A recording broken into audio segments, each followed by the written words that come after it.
Alrighty, Dmahls, nice to meet you. Nice to meet you. Glad you can make it down here today. Glad to be here. Thank you for the interview. No problem. Looks like you meet a lot of the requirements that we're looking for. You passed our first stage, flying colors. You have a bachelor's degree in rec management and policy from UNH. Yep, I got it at UNH. Took me 4 years. It was a great program, and what I love about their program is not only do you learn in the class, but they have a lot of opportunities for you to work out in the field, get experience in. I was also able to be certified for CPR going to that school because they have a class for that. So that's it was perfect. great. I think it was a great decision for me. Well, the CPR certification wasn't a prerequisite for us, but that definitely looks good. You have 1 to 3 years experience within our recreation program or management supervision position. Do you want to explain that? Yes, I did. I actually helped run an annual basketball tournament. There was a lot of recruitment of volunteers and staff for that, promoting, marketing, budgeting. We had to get sponsors. So that turned out to be very effective after we did our evaluation. Okay, so you worked for this annual basketball tournament. What was like some of the things you guys would do to promote, market, advertising? Well, first we sat as a group and decided what our best market population would be. And it's through the Oyster River Youth Association, so it's for the youth. So we decided, the local schools, local parks, all that, and trying to mass emails to the families. So we promoted mostly by flyers, posters that we put up around the Oyster River Middle School, the high school, and the local parks of that community. Alrighty, awesome. How did you guys go about making risk management processes, stuff like that, program evaluation? Well, we went to the site, the actual basketball court, the Oyster River High School, and we looked around and see where would be best to put, the elderly, what their section would be, where we should have the participants that are watching, the people that are watching stand and whatnot so they're not out of the way, right. Where the game should be on the court so they're not too close, and how we can mark off each court so people aren't walking through the courts and whatnot. It was really just going there and evaluating it as a group. Awesome, perfect. How would you deal with a confrontation between two campers?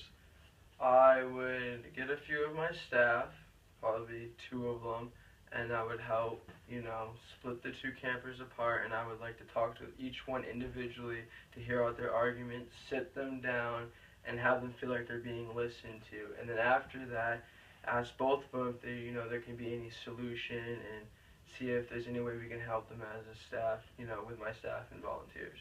Perfect. How would you deal with a parent that seems too incoherent to drive their child? Well, that's definitely, a huge risk, definitely for our organization, but also, we feel for our participants and our consumers.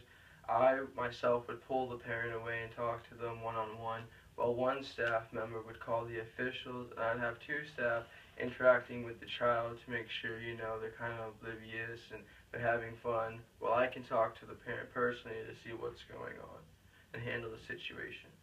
Perfect.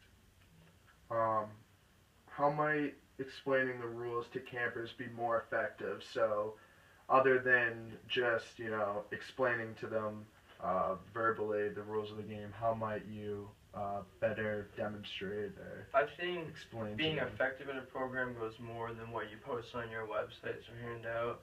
As the campers come in, I would relay all the campers. We'd post around camping meeting here at this point, and I'd pull together my volunteers, and I'd put on, I wouldn't say a show, but a demonstration, not only so that campers understand the rules, but also kids can see the message too, and hopefully that would enhance, the camping intrinsic value during the week or weekends that people are camping. Awesome. Why did you leave your last job? Well, I was ready for some structure in my life, a full-time job, a routine, something where, I feel I have more power, I feel more important to the organization, and not something not some just handyman or just working in management, you know, something that also is really helping the community. My past job didn't really help the community, it was more about the money, and I want something that ties to the community, just like this job does around Durham. It's good to hear. Tell us why you feel you should have this position. Because I'm a very organized person, I can handle tedious things very well. Even though there's high level of stress, I'm effective with my job. I'm great working in groups and whatnot, and I just feel like this is the job for me. It's a role, it's a routine, and I feel I fit that role perfectly. Well, that's perfect, Dmahls. You know, it seems like you really do fit this role pretty perfectly. I have one more question for you. Provide a few communication methods and describe your experience with them. Few methods that I've worked is really having each person, you know, as a group, if you need to get a message through, talk one by one, and each person take a chance listening to them. Also, I think memos are great if you can get them out easy. They provide the information directly and speedy to the right person, so I like the use of, you know, quick mass emailing. Those are a few communication methods that have definitely come in handy for me. All right, that's awesome. Well, it seems like you have a good feel between, you know, electronic communication, but also peer-to-peer. You have a good open posture. You seem comfortable, and you seem honest and genuine. So, I'm glad to have meet you today. Thank you very much I'll for let you this know opportunity. real soon. Yeah, absolutely. Definitely.